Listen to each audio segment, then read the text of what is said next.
দর্শক, একজন শিক্ষার্থী যখন উচ্চ মাধ্যমিক পাশ করে তখন যারা বিজ্ঞান নিয়ে পড়তে আগ্রহী তাদের সবচেয়ে পছন্দের তালিকার শীর্ষে থাকে বুয়েট।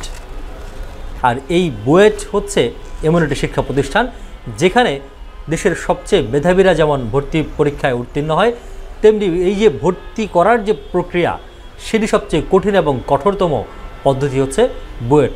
অর্থাৎ ভর্তি ফর্ম বিক্রি থেকে বা ভর্তি ফর্ম কেনা থেকে শুরু করে ভর্তি হওয়া পর্যন্ত যে প্রক্রিয়া বা পদ্ধতিগুলো অনুসরণ করা হয় তার সবচেয়ে কঠিনতম অবস্থা হচ্ছে বুয়েটে। ভাবছেন বুয়েট নিয়ে কেন এত কথা বলছি? কারণ আছে। কারণ আজকে এমন একজনের গল্প শোনাবো যিনি বুয়েট থেকে পাশ করেছেন। পাশ করে তিনি হতে পারতেন দেশসেরা প্রকৌশলী কিংবা নামকরা বিদেশি কোনো কোম্পানির বড় কোনো প্রকৌশলী, কিন্তু তার কোনো কিছু না হয়ে তিনি হয়েছেন পেশাদার ছিনতাইকারী। শুনতে অবাক লাগছে? অবাক লাগলেও ঘটনাটি সত্যি। অবশ্য তিনি যে বুয়েট থেকে পড়াশোনা করেছেন সেটির তথ্য দিয়েছে পুলিশ।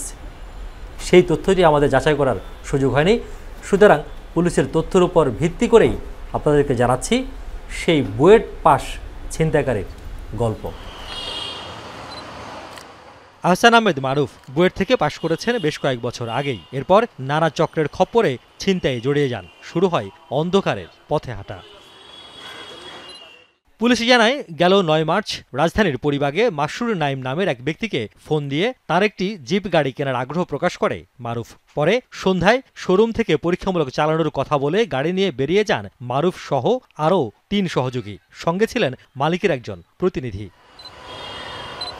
শাহবাগ এলাকায় মালিকের ওই প্রতিনিধিকে অস্ত্রের মুখে গাড়ি থেকে নামিয়ে দেয় অভিযুক্তরা। পালায় গাড়িটি নিয়ে। এই ঘটনায় দায়েরকৃত মামলায় সোমবার গ্রেফতার করা হয় মারুফকে। উদ্ধার করা হয় ছিনতাই হওয়া গাড়ি এবং ছিনতাইয়ে ব্যবহৃত মোবাইল সেট। টেকনোলজির দিক দিয়ে খুবই এক্সপার্ট এবং সে হচ্ছে ওই যে আবার একজন পেশায় ইঞ্জিনিয়ারও। সে ইঞ্জিনিয়ারিংয়ে পড়াশোনা করেছে। গাড়ির সম্পর্কে বিস্তর জ্ঞান, মানে ব্যাপক সে জ্ঞান রাখে। তো এইটা দিয়ে খুব সহজে শোরুমের যে যারা স্বত্বাধিকারী বা শোরুমের যার সাথে যারা সংশ্লিষ্ট গাড়ির শোরুমের সাথে তাদেরকে খুব সহজে সে কনভিন্সড করতে পারে এবং কনভিন্সড করে সে তার কাজটা করে ফেলে। এবং ইতিপূর্বে অনেকগুলো কাজ করেছে এবং আমাদের কাছে স্বীকার করছে 2টার কথা।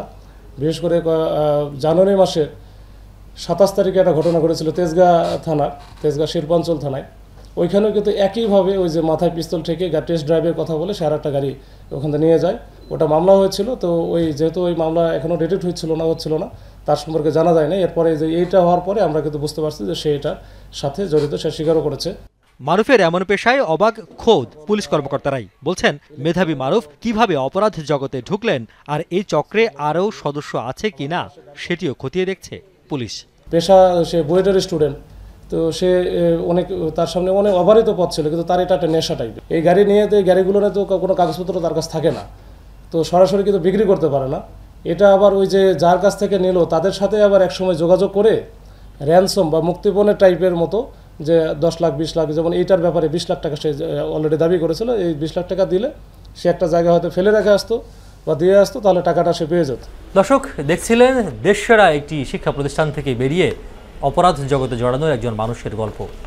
পুলিশ অবশ্যই মারুফ সম্পর্কে আরেকটি মজার তথ্য দিয়েছেন। সেটি হচ্ছে মারুফ যখন গাড়ি কেনা বেচার জন্য যেই ফোন দিয়ে কথা বলতেন সেগুলো ছিনতাই করা। অর্থাৎ ছিনতাই করে যেই ফোনটি তিনি নিতেন সেই ফোন দিয়েই গাড়ি মালিকের সঙ্গে তিনি কথা বলতেন কেনা বেচা নিয়ে।